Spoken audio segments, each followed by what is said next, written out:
Welcome to the Soulish Podcast. My name is Whitney Apke, and I am your host. I have a very special human for this episode, Kevin Crenshaw, or better known as the Heart Guy. Kevin is also nicknamed the Love Coach, and he is indeed a relationship and personal development coach. He is the host of the Heartbeat podcast, which is all about healing, self-love, and relationships. He is a no BS kind of guy, and even calls me out on my BS in this episode. But Kevin lives and speaks from the heart. We discuss difficult topics such as depression and suicide, but for healing purposes only. I hope you enjoy our conversation as much as we did.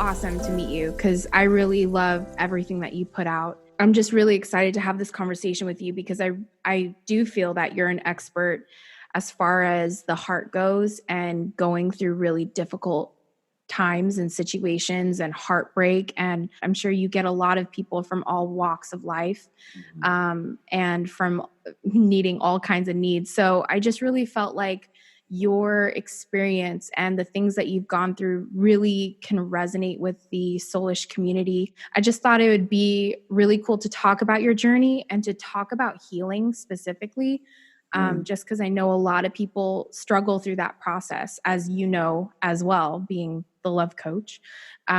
It's really hard to heal. And I feel like you've done such a fantastic job in your own walk, which makes you an expert, you know? So that would be cool to touch on. So how did everything happen for you? How did you end up breaking up?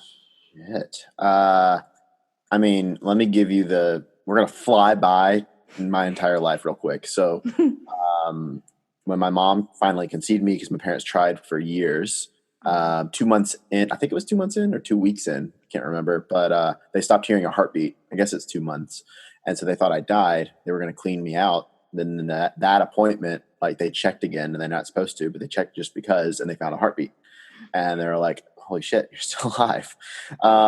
So there was that. My birth was very crazy. I was upside down, not reversed, but upside down, which was causing a lot of, problems. It was really traumatic for my mom. And then I came out screaming and crying for 72 hours straight. And really came into this world of I grew up, extremely big hearted, just wanted everybody to be happy. Right. And throughout school, and even just in social circles and situations, I was the shy nerd kid, didn't talk to anybody, sat by myself at lunch. That was mainly middle school. Let me go back. Because elementary school, I was a love bug. I remember kissing this chick on the hand in kindergarten, and I got punished for it. I got put in timeout, and that told me that I wasn't safe to express my love or emotions for people. So there were many situations that led to kind of my psyche that put me in a very codependent cycles, and also just my central nervous system not saying that you're not safe. Right? You got to do it your own. Mm-hmm. So growing up in those situations, when I was in high school, finally got my first girlfriend. She later became my fiance. And after 4 years, broke it off. After just being cold for 1 weekend, broke it off. Didn't find out till later that she was cheating on me. She was with that other guy, and I was in a suicidal depression, held a loaded pistol in my mouth, and almost took my life. And I didn't. A friend recommended me a book called Wild at Heart by John Eldridge. And it was one of my favorite books.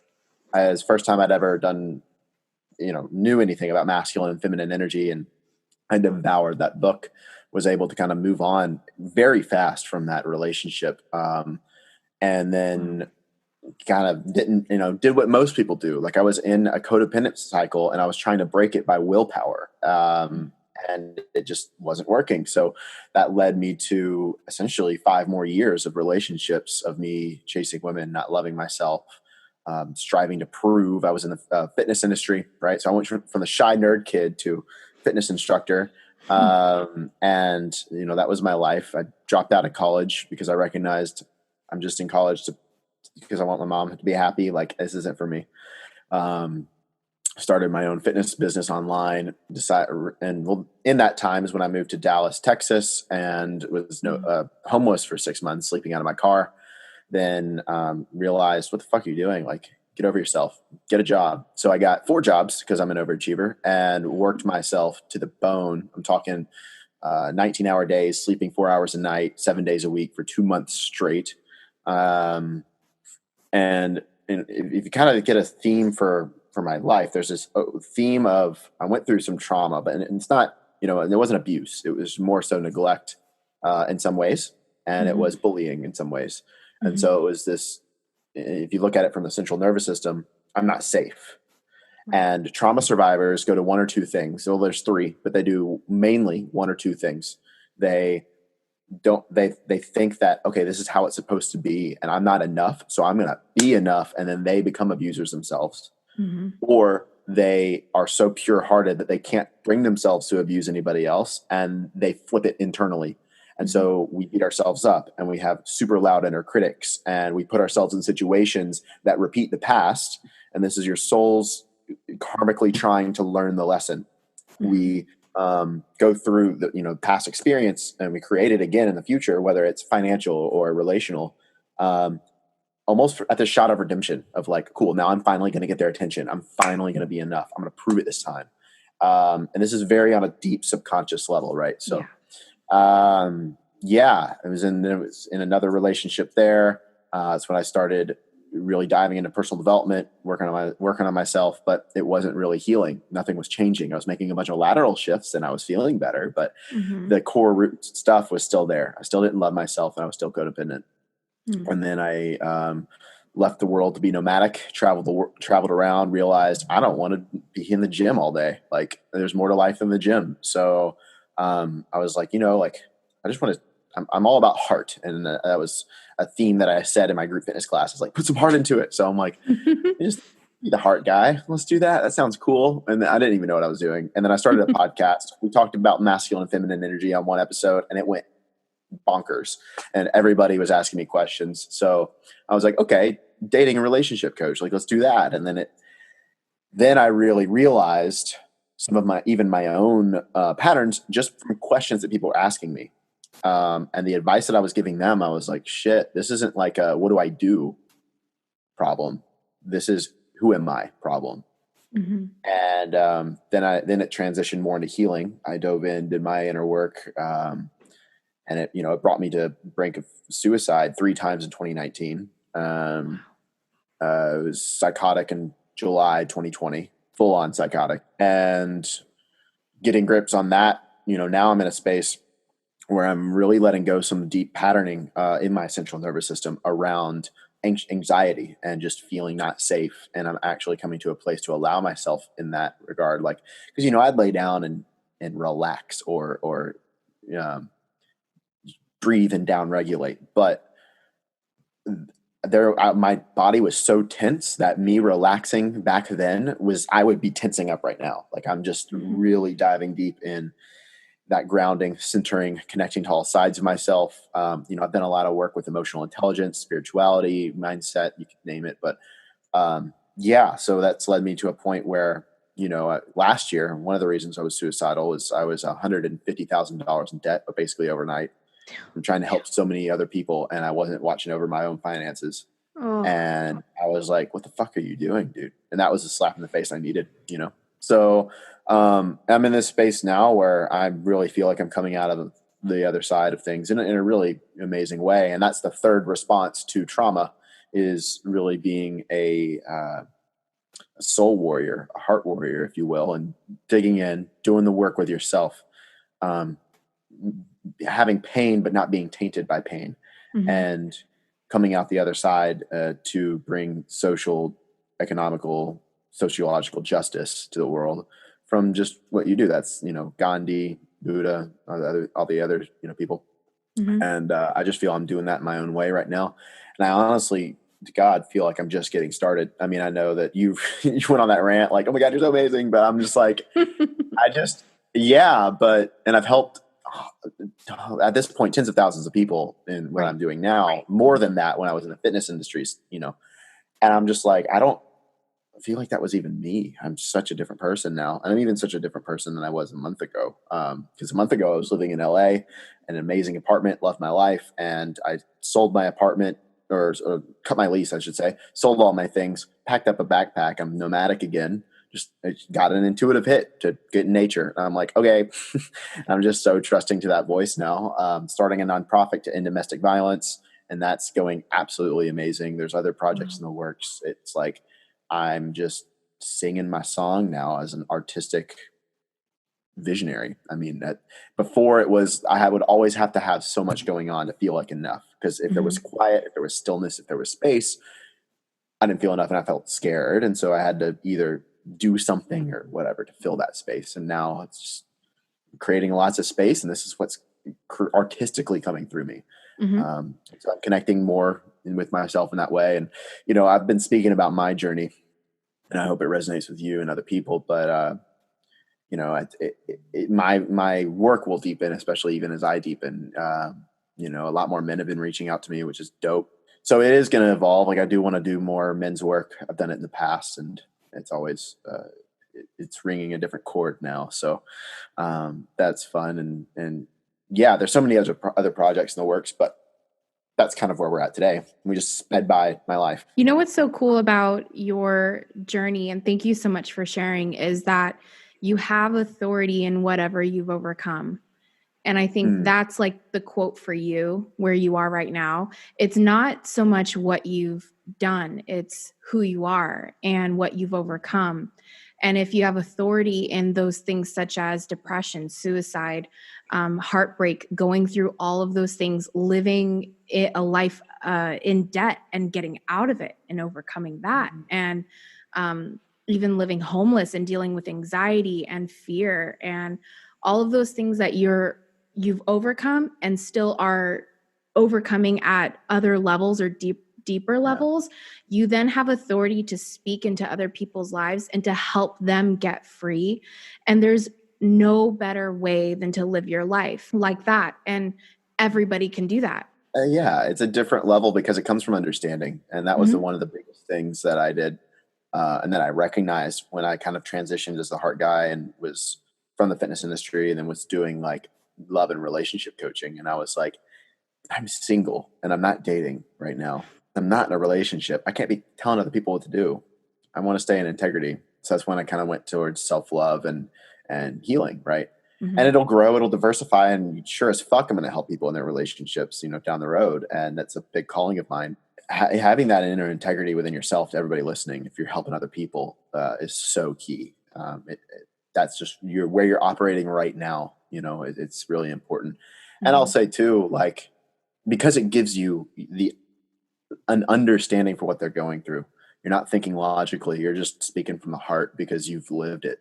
Like Mm-hmm. I had even a client, I think it was yesterday, even reach out in our group that just started and was like, I'm clinically depressed, blah, blah, blah, blah. I don't believe in clinical depression. So I was like, hey, watch this video. And I sent a video that I did about my 2019 journey. And she like really resonated with it. I recommended some books and stuff. And I'm just like, you're in the right place. You're going to do the work. Like, trust me. But I know what to do because I fucking lived it. It's not Mm-hmm. like, I gotta like ask all these people, like, what do I do? Because I've never been in this situation before. Like, I can help people at a very soul heart level because I've Mm-hmm. walked it myself. And I think that's why, kind of observing my life, I'm able to see like my soul is going through all of these different shadows for a reason. And that's to be, a voice and help people in a really massive way.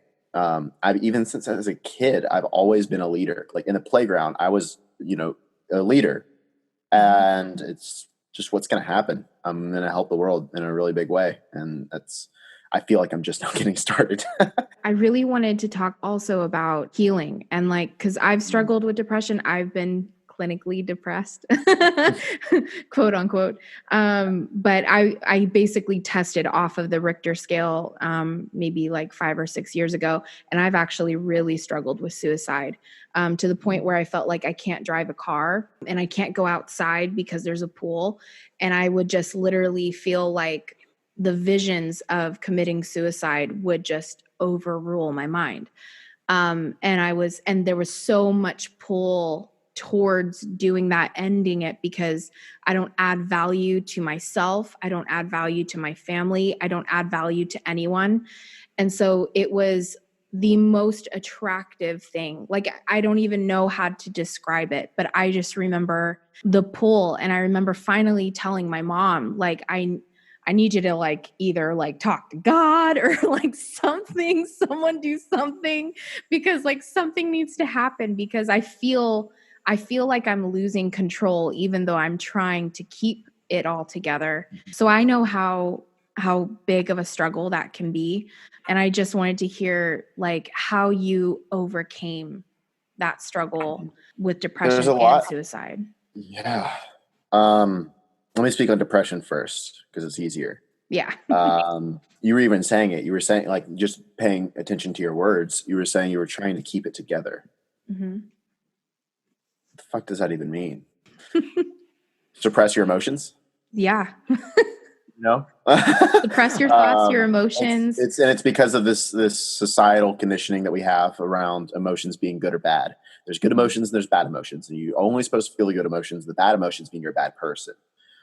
And when you let go of that and you get to see the beauty in the bad emotions, that anger is there for boundaries, that and justice, right? Mm-hmm. That suicide is even a dying and a releasing of a part of yourself. And when you just let it go instead of trying to hold on. This is a quote from Buddha.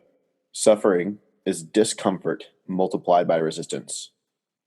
All you are is uncomfortable, and you're creating resistance for yourself. When you let go and you give yourself the freedom to feel your emotions and a space to do so, you'll process it all. It's similar to a traumatized dog. They're very disassociated. When you give a dog space in a warm container and show it love, the nervous system responds and as I'm safe. The dog's consciousness comes back into its body and it'll have tremors. It'll be scared. It might attack you, and then it'll be fine and be like, "Whoa, what the fuck?" And it's like, "Oh, I'm here. Okay, cool." And it goes back to being a loving dog again. And the same is true with humans, except the tremors and the other stuff could be crying, could be anger. It's just don't judge and give yourself that space to emote. Because stress is not an emotion; it's a lack of emotion. It's you're tensing up and not allowing energy to flow. Right. And so, a lot of the healing work that I do with my clients is in somatic releasing.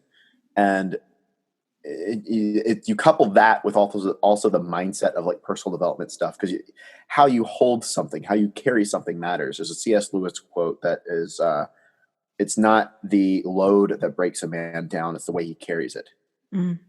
And so it's really important to like make sure you have the right mindset going into it, and then as you're releasing, you also have the outcome, the intentions, because you want to let go of the victim story and all these other things that are so present in the spiritual space. I feel healing is essentially just a return to love, a deeper knowing of the constant promise of love. It's actually a different element, a different sense.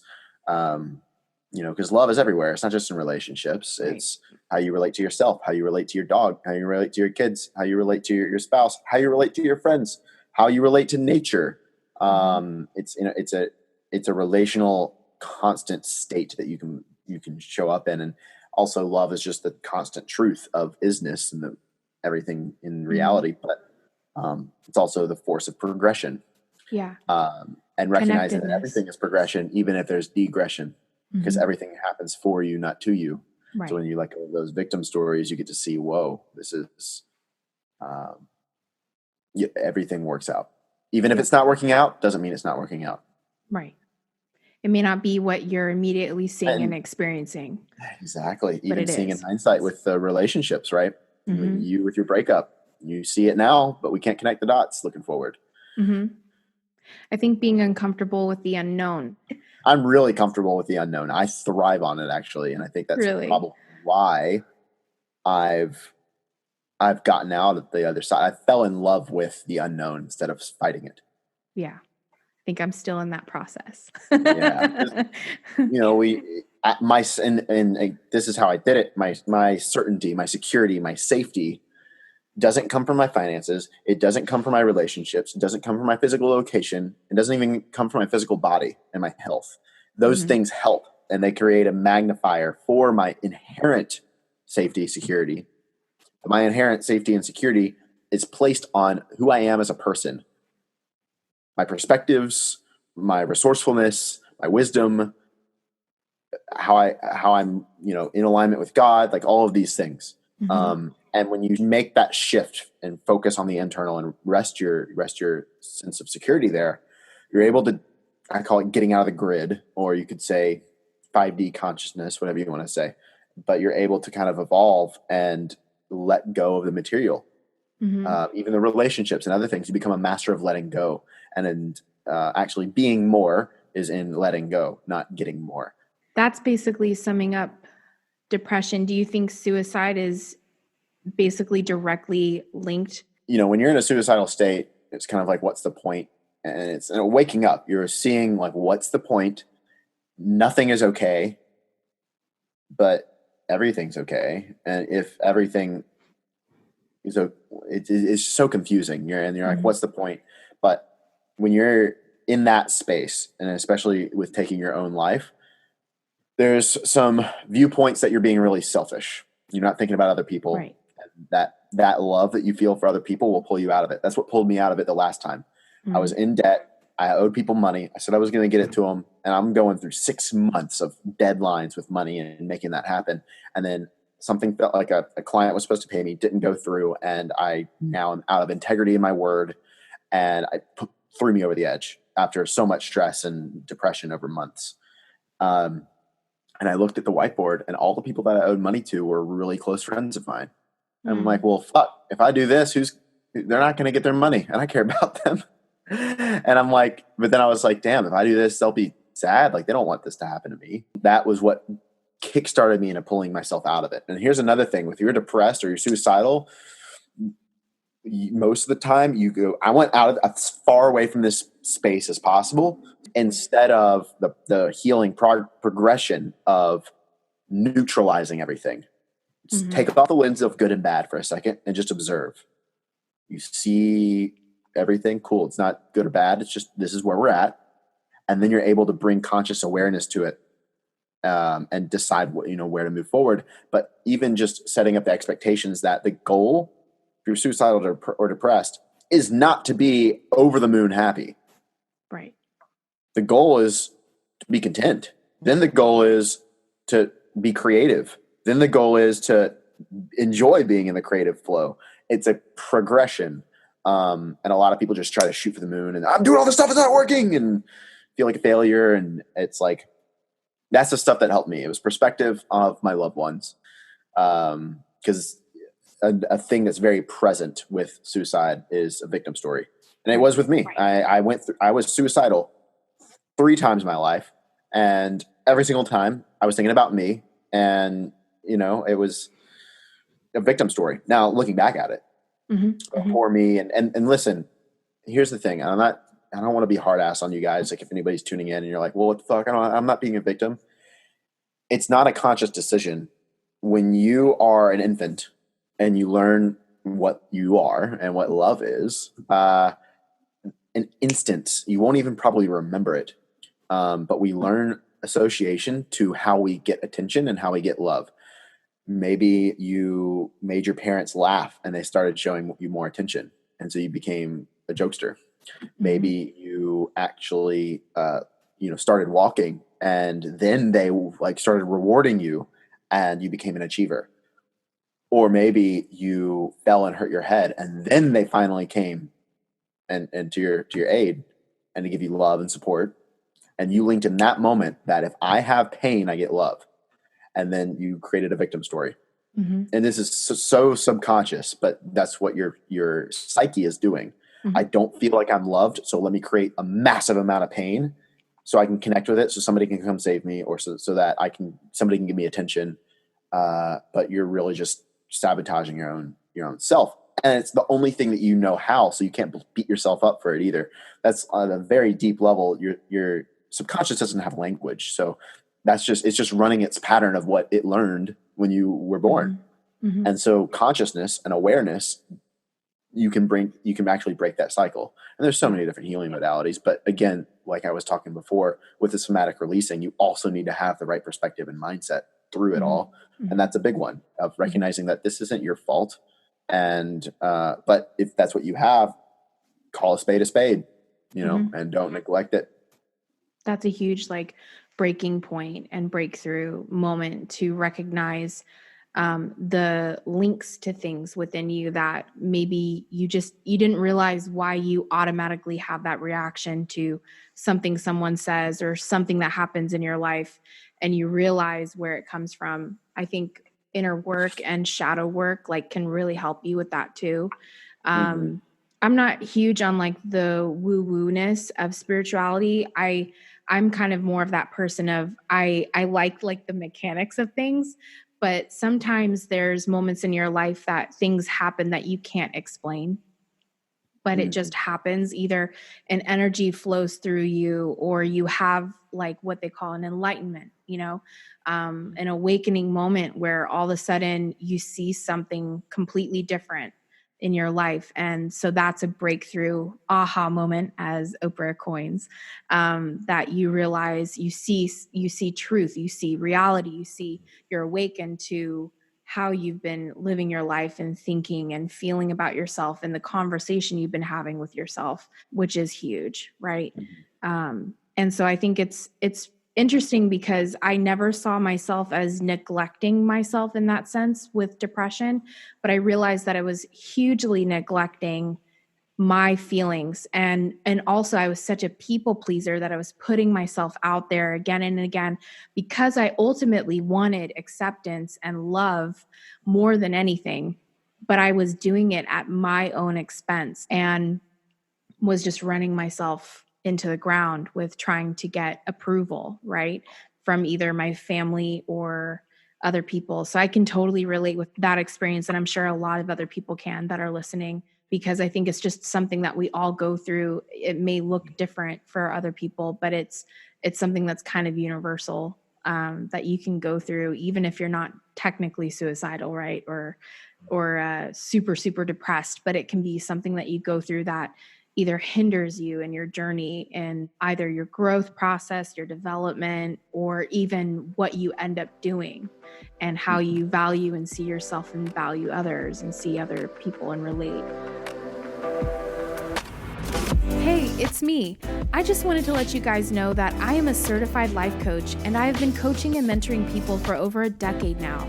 I specialize with issues of the soul, no surprise there, and can help you realign with your values and purpose, break free from emotional blockages and negative thought patterns, and you will feel motivated and encouraged to take the necessary steps to living a fulfilling life.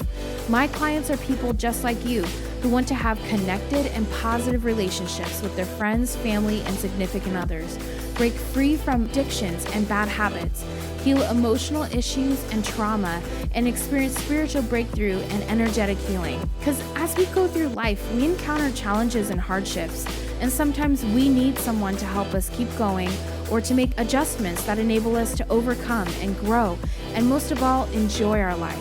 My sessions are designed so that you are completely free to address whatever you feel is most important. If you are interested in meeting with me one-on-one, then go to whitneyapke.com/coaching and sign up. Your first session is on me. I had a couple questions for you. What is the healthiest way to heal from heartbreak? And that could be relationship, but that could even be someone's lost somebody, and it breaks your heart to lose them. What do you think is the healthiest way or process to do that? So if you're open to the walkthrough of it, I have a breakup recovery course. I'll go over a little bit of it here, but that's the process, especially if it's relational. You're having a hard time letting go, get in my course. It's super cheap, but it's dope. It's the whole entire process. And I created it. Remember when I said in my story that I had, when my ex-fiance cheated on me and dumped me, I got over it really fast. And then I had a relationship after her. It took a year to get over. Then I had another relationship and got over it in like a few months. And then when I started doing all the work I'm doing now, I was like, well, people were asking me and I was like, what did I do? And I was like, holy shit, I did the same things. But, the first time I just did it all in like 2 days. And then the second time it took me a while to get in a heart space to let some things go and to do some of those things. And I was like, there's something here. And so I started prescribing it to other people and having them do the process. And I tweaked it. And, from seeing them and their process and everything to the Breakup Recovery course that is now, and thousands of people have gotten it and everybody sees results. It's like, it's good if you want to lean in and do the work. But it requires you to, number one, have the right perspective, disassociate from the fantasies that you have about them and drop into reality. And you probably don't even think you have fantasies, but you got fantasies, and it's seeing, because so many times you see rose-colored glasses. Take the rose-colored glasses off for a second and see the bad. Like, actually pay attention to how that relationship wasn't a right fit for you and how it wasn't healthy, or how it's not healthy now, even if it was great. Maybe you just grew apart. That's sad, cool, but like, you're not compatible anymore. So disassociating from reality, or from fantasy, dropping into reality.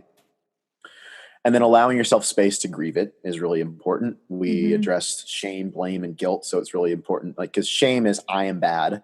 Guilt is I did bad. And so actually turn your shame into guilt, and then you get to release it. And so a little bit more logical, because shame is actually a lie that you're telling yourself. So you turn it into guilt. You're able to just have discernment, which is important. You got to cut the ties is a big one. If you're we can just be friends. I have a thing for my clients: 2 months, no talking. Tell them, hey, I'm going to work on me. I'll talk to you in 2 months. Like, this sucks to say this. And I did this. And the only reason I say to do this is because I've done this myself. Right. And I tried to be friends with her. And then I was like, look, we said this wasn't going to work out. What are we doing here? Like, I'll talk to you in 2 months. I love you. This sucks, but I'm doing this. And it was so healing for both of us.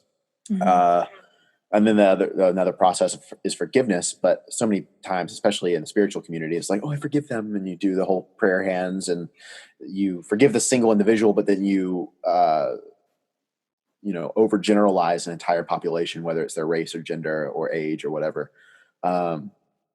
And real forgiveness is processing it again from the mindset, instead of just, oh, I release you, I let you go. Like, allowing your anger or your sadness to be present before is really important, because those are teachers. They're not bad emotions. And grief is a part of the healing process with letting go of a relationship, even if the relationship wasn't necessarily toxic or wasn't bad. Even if, like you were saying, grief of anything else other than a relationship, somebody passed on or something, allow yourself to grieve it. Give yourself the space that you need.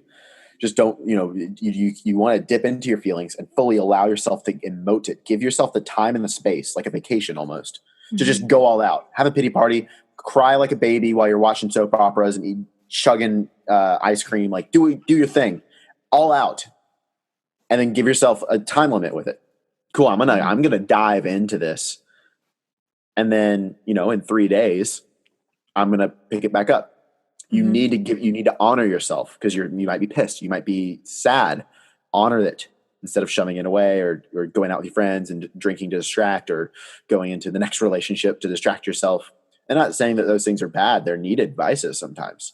Because sometimes it is a part of your journey. You don't know what to do. But if you want to do the soul work, this is what's required. Then you let it go. And then it's putting the focus back on you. After you let it go, like, what are your values? What do you want to do in life? What's exciting for you? If you don't know, you get to be excited and create it. And you're not failing in a relationship. The only failed relationship is one where you don't learn lessons.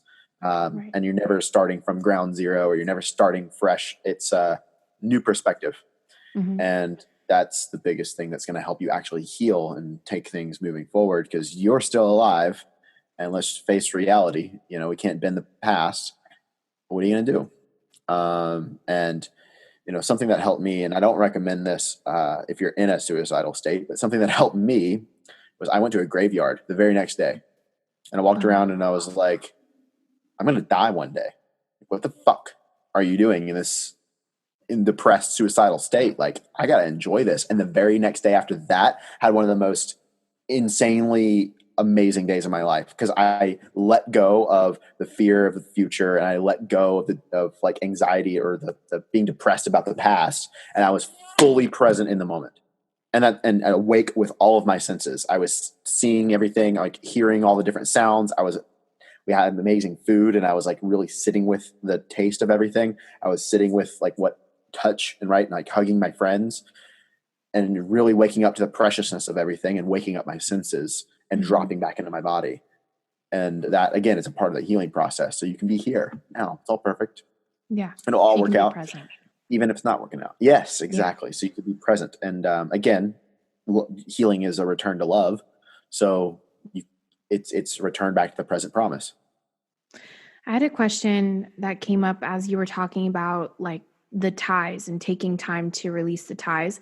Yeah. I think that's maybe the hardest part. And if you have more years, more memories, specifically in a relationship, because if it's somebody that obviously like your parent or somebody that you've lost, this isn't necessarily part of that process, because it's a different type of relationship. Everything that I'm saying, and even say this in the course, like the grief part is you're going to do it again. Yeah. And it's, you go through an immersive experience though, to really make sure that you make an internal shift. You feel it, like that response or that reaction it's a physical. That's like the connection point between your soul and body. You totally feel that. Is there any tips or maybe something more than just the time that it takes to release soul ties? Is there anything that somebody can do? Because like for me, I'll just be real. That's the hard part. Like I had a total cry sesh where I leaned into it this morning, and just of the memories, I just sat down in a place that I had sat down with him before. And that's all it took for me to have all of the flashbacks and memories of being together. Right. And so I just was like having to remind myself again of, why did you do this? What were the reasons? Why did you feel that way? But part of me is kind of dreading, like, how long is this going to happen to where I have these soul ties, it's not just a memory. That's exactly why you're stuck. You have a soul tie. It's special. Right? We have a soul tie right now. True. We're soulmates, technically. Our souls are crossing paths in the ship that's called Earth. So it's the specializing it. Yes, you're fantasizing it. It was so special, I'll never get it again. Right. You're right, you won't, because that's one individual. You're actually going to get something better from a different individual if you choose to step up and step into love and learn the lessons.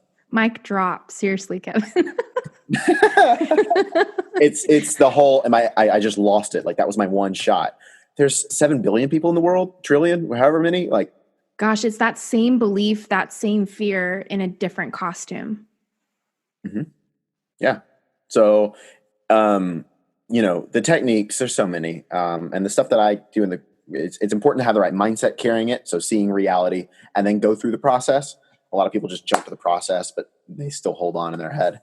Right. Mm-hmm. So mapping it out, seeing the tough love, seeing reality, like addressing this psychological stuff too or the physiological, of abandonaholics, which is you can become addicted to abandonment.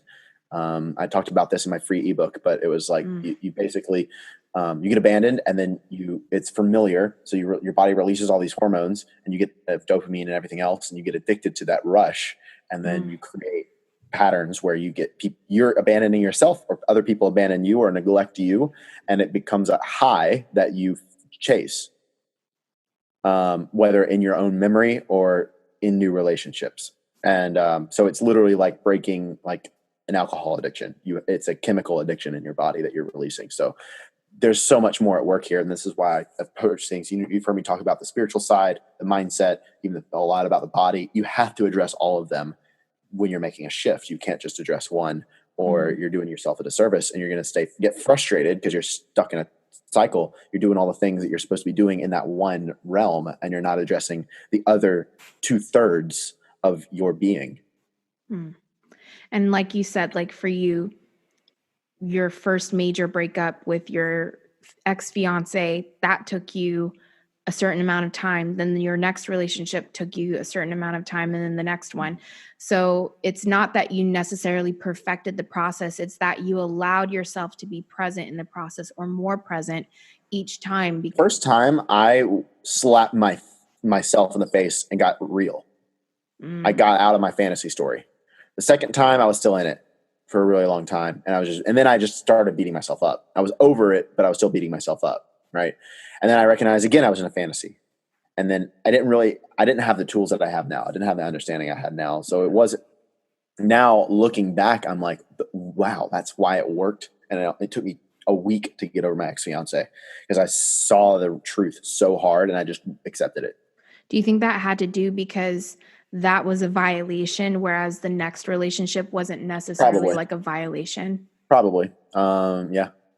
But even in relationships that I was in, that lasted a month, and then she didn't want kids and I do. And I was like, well, then we got to cut it.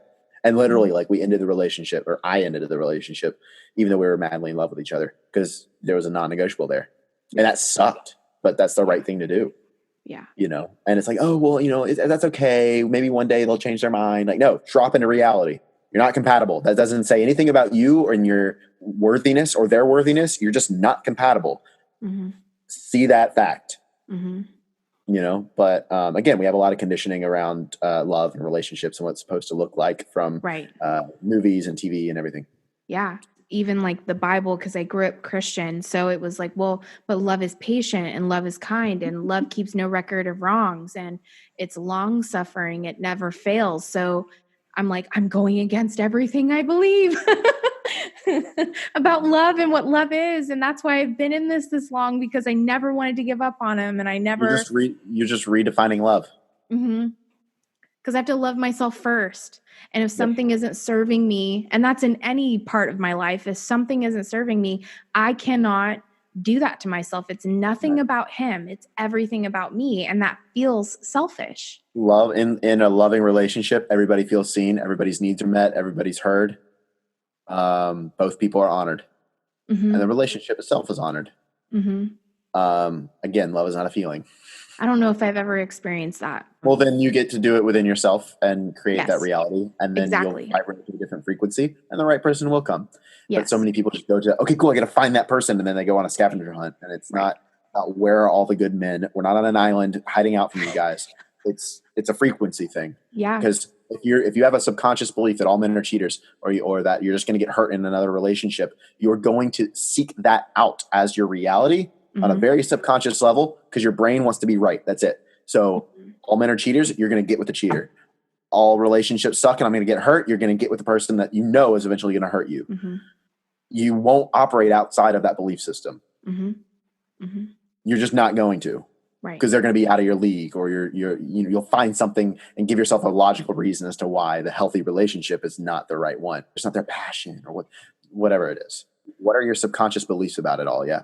Right. And on an energy level, like you're just not going to attract that because that's not what you're putting out. Yeah. It's so good.